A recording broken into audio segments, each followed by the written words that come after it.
KPCC ಅಧ್ಯಕ್ಷರಾಗಿ BK Hariprasad ಇವತ್ತು ಪದಗ್ರಹಣ ಮಾಡಲಿದ್ದಾರೆ. ಅಧ್ಯಕ್ಷರ ಪದಗ್ರಹಣ ಕಾರ್ಯಕ್ರಮಕ್ಕೆ ಅರಮನೆ ಮೈದಾನ ಸಜ್ಜಾಗಿದೆ.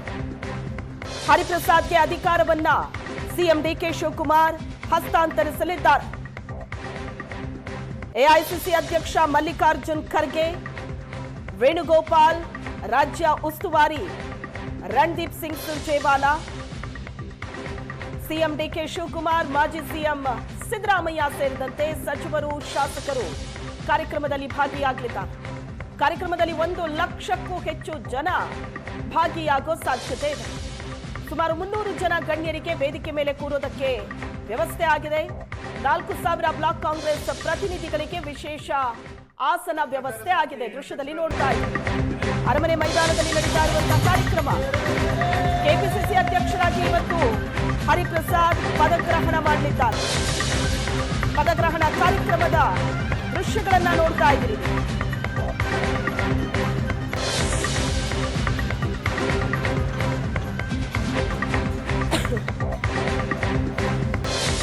ಎಐಸಿಸಿ ಅಧ್ಯಕ್ಷ ಮಲ್ಲಿಕಾರ್ಜುನ್ ಖರ್ಗೆ, ವೇಣುಗೋಪಾಲ್, ರಾಜ್ಯ ಉಸ್ತುವಾರಿ ರಣದೀಪ್ ಸಿಂಗ್ ಸುರ್ಜೇವಾಲಾ, ಸಿಎಂ ಡಿಕೆ ಶಿವಕುಮಾರ್, ಮಾಜಿ ಸಿಎಂ ಸಿದ್ದರಾಮಯ್ಯ ಸೇರಿದಂತೆ ಸಚಿವರು, ಶಾಸಕರೆಲ್ಲ ಕಾರ್ಯಕ್ರಮದಲ್ಲಿ ಭಾಗಿಯಾಗ್ತಾರೆ. ಕೆಪಿಸಿಸಿ ನೂತನ ಸಾರಥಿಯ ಪದಗ್ರಹಣ ಕಾರ್ಯಕ್ರಮದ ದೃಶ್ಯ ಇದು.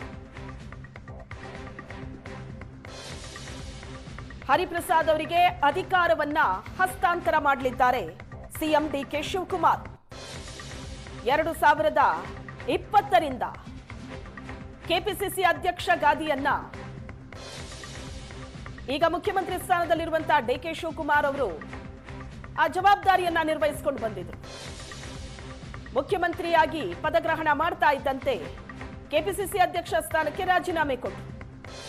ಆ ಸ್ಥಾನದಲ್ಲಿ ಈಗ ಹರಿಪ್ರಸಾದ್ ನೇಮಕ ಆಗಿದೆ. ಇವತ್ತು ಅಧಿಕೃತವಾಗಿ ಪದಗ್ರಹಣ ಕಾರ್ಯಕ್ರಮ ಇದೆ. ಇಡೀ ಅರಮನೆ ಮೈದಾನ ಕಾರ್ಯಕ್ರಮಕ್ಕೆ ಸಜ್ಜಾಗಿದೆ. ಅರಮನೆ ಮೈದಾನದಲ್ಲಿ ನಡೀತಾ ಇರುವಂತಹ ಅದ್ದೂರಿ ಕಾರ್ಯಕ್ರಮದ ದೃಶ್ಯ ಇದು. ಸ್ಥಳೀಯ ಸಂಸ್ಥೆಗಳ ಚುನಾವಣೆ ಇದೆ. ಅದು ಕೂಡ ಈಗ ಟಾರ್ಗೆಟ್. ಅದರ ಜೊತೆಗೆ ಪಕ್ಷವನ್ನ ತಳಮಟ್ಟದಿಂದ ಸಂಘಟಿಸೋದು, ಮುಂದಿನ ದಿನಗಳಲ್ಲಿ ಪಕ್ಷವನ್ನ ಪ್ರತಿಯೊಂದು ಹಂತದಲ್ಲೂ ಕೂಡ ಗೆಲ್ಲಿಸಿಕೊಂಡು ಬರೋದು ಬಹಳ ದೊಡ್ಡ ಜವಾಬ್ದಾರಿ ಇದೆ ಕೆಪಿಸಿಸಿ ಅಧ್ಯಕ್ಷರಿಗೆ. ಸಾವಿರ ಸಂಖ್ಯೆಯಲ್ಲಿ ಕಾರ್ಯಕರ್ತರು ಬಂದಿದ್ದಾರೆ.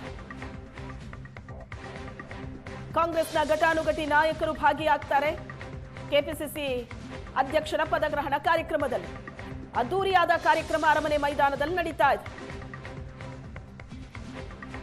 ಬಿಕೆ ಹರಿಪ್ರಸಾದ್ ಹಿಂದುಳಿದ ವರ್ಗಗಳ ನಾಯಕರು, ಪಕ್ಷ ನಿಷ್ಠೆ ಹಾಗೂ ಸಂಘಟನೆಗೆ ಹೆಸರಾಗಿರೋರು ಹರಿಪ್ರಸಾದ್. ಬಿಕೆ ಹರಿಪ್ರಸಾದ್ ಅವರಿಗೆ ಈಗ ಕೆಪಿಸಿಸಿ ಸಾರಥ್ಯ ಸಿಕ್ಕಿದೆ.